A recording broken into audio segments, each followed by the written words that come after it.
You know that smartphone you're holding? Or the electric car you might be driving? How about the fighter jets that protect our skies?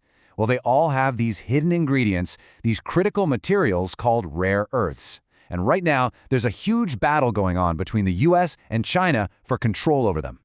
So get this, picture it, October 2025.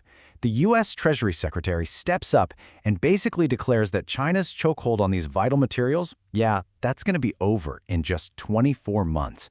I mean, that's a stunning claim, right? It sent shockwaves through pretty much every high-tech industry you can think of. And that really is the billion-dollar question we're digging into today. Is it actually possible to undo decades of Chinese dominance in just 2 years? Or is this, just a bit of political spin? Let's break it all down.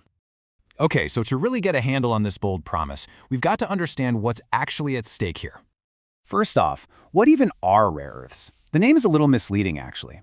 These 17 elements aren't super rare in the ground, but finding them all packed together in a way that's easy to mine, that's the tricky part. And processing them is even harder.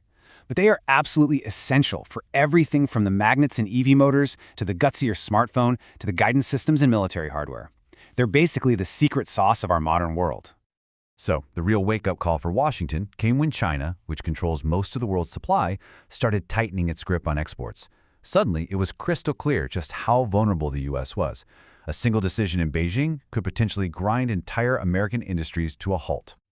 And in response, the U.S. government didn't just wring its hands. No, it launched an all-out sprint, a really ambitious plan to build a whole new independent supply chain, basically from the ground up. The game plan is basically a three-pronged attack. First, you inject a ton of government cash into American companies to get the ball rolling. Second, you team up with friendly countries to find new sources. And third, you try to connect all the dots, from the mine to the processor, all the way to the final high-tech magnet. And this isn't just talk either. The U.S. is putting real money on the table, creating partnerships all over the world. We're talking billions invested with Australia, deep-sea mining exploration with Japan, and funding new mines in places like Brazil. It's a full-court press to find sources outside of China. And that confidence goes all the way to the top. The president himself said that in about a year, the country would be overflowing with this stuff. So that's the official story. Problem spotted, plan in action, victory is right around the corner. But, as you've probably guessed, the reality on the ground is, well, a lot more complicated. Experts who live and breathe this stuff are looking at that timeline and, to put it nicely, they're pretty skeptical. And this quote just nails the disconnect. Tim Pellico from the Eurasia Group flat out calls these promises naivety or spin. It's a complete 180 from the government's optimism, and it really sets up the central tension here. So why are the experts so doubtful? Well, because building a mine isn't like building a smartphone app. It can take years, sometimes more than a decade, just to get one up and running. You've got to deal with these incredibly long, complex permitting processes. You have to raise enormous amounts of cash. And even if you do all that, you still have to compete with Chinese companies that are heavily subsidized. It's an incredibly tough mountain to climb. David Merriman at Project Blue really spells it out. He says to hit that 24-month target, you would need vast amounts of everything: money, super fast permits, and a skilled workforce that, frankly, the U.S. just doesn't have at the scale it needs right now. But even with all these massive challenges, the race is definitely on, and real work is getting done. So let's take a look at the companies that are actually on the front lines here. So in the US, the industry is small, but it's growing. On one side, you've got producers like Energy Fuels and MP Materials. They're the ones digging the stuff up. On the other side, you have magnet makers like Vulcan Elements and Noveon. The real challenge is building a strong, reliable bridge between those two sides. And just to give you a sense of the scale we're talking about, look at this number.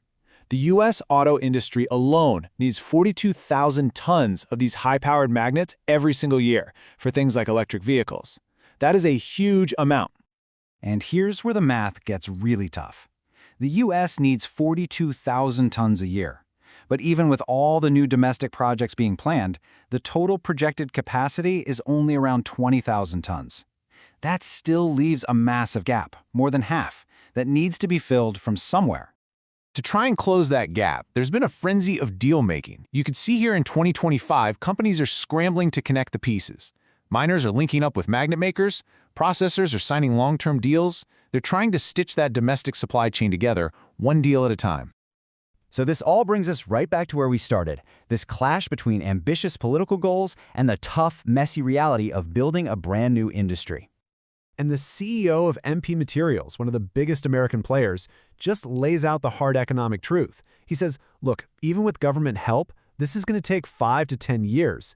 And for these expensive projects to even make sense, prices for rare earths are going to have to be a lot higher. So it all boils down to this. On one side, you've got the official claim, a 1 to 2 year timeline for self-sufficiency. But on the other, you've got the expert reality, a 5 to 10 year marathon, maybe even longer. That's going to take a ton of money and effort. It's a huge gap between political promises and industrial reality. At the end of the day, the race to break China's grip has definitely started. But that fundamental question is still hanging in the air. Is this going to be a miraculous 2-year sprint fueled by government ambition, or is the U.S. just settling in for a much longer, much more grueling, decades-long marathon? The answer could very well decide the future of our high-tech world.